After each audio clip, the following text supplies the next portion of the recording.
Hi friends, please subscribe to Amravati Media and press the bell icon for more latest updates.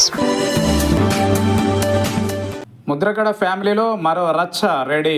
కాపు ఉద్యమ నేత ముద్రగడ పద్మనాభం కుమార్తె క్రాంతి అప్పుడప్పుడు తండ్రికి సంబంధించిన విషయాలపైన, జనసేన పార్టీకి సంబంధించిన విషయాలపైన స్పందిస్తూ ఉంటుంది.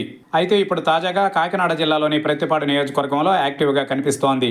ముఖ్యంగా పరామర్శల పేరుతో నిరంతరం ప్రజలలో ఆకట్టుకుంటున్న క్రాంతి ఆపదలో ఉన్న వారికి కూడా తోచిన సహాయం చేస్తోందట. ఈ క్రమంలోనే ప్రజాదరణ పెంచుకుంటూ ఒక్కొక్క అడుగు ముందుకు వేస్తోంది క్రాంతి.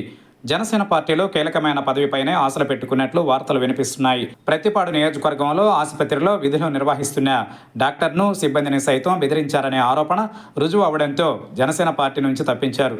ఇప్పుడు జనసేన పార్టీకి సంబంధించి ప్రత్తిపాడు నియోజకవర్గంలో బాధ్యతలను క్రాంతి తీసుకోవడానికి ప్రయత్నాలు చేస్తోందని ప్రచారం జరుగుతోంది.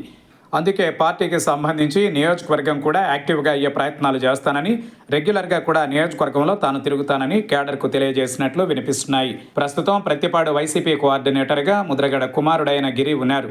ఇప్పుడు మళ్ళీ తిరిగి అదే నియోజకవర్గానికి గిరి సోదరి క్రాంతి కూడా జనసేన పార్టీ నుంచి యాక్టివ్గా కావడానికి ప్రయత్నాలు చేస్తోంది. 2024 ఎన్నికల ముందు ముద్రగడ పద్మనాభం కూడా జనసేన పార్టీలోకి చేరతారని చాలా ప్రచారం జరిగింది. కానీ చివరికి వైసీపీ పార్టీలో చేరడంతో అందరూ ఆశ్చర్యపోయారు.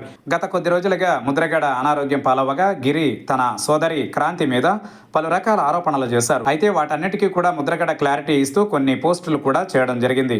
ఒకవేళ ప్రత్తిపాడు నియోజకవర్గ ఇన్ఛార్జిగా క్రాంతి వస్తే మరి ఇద్దరి మధ్య పరిస్థితి ఎలా ఉంటుందో చూడాలి.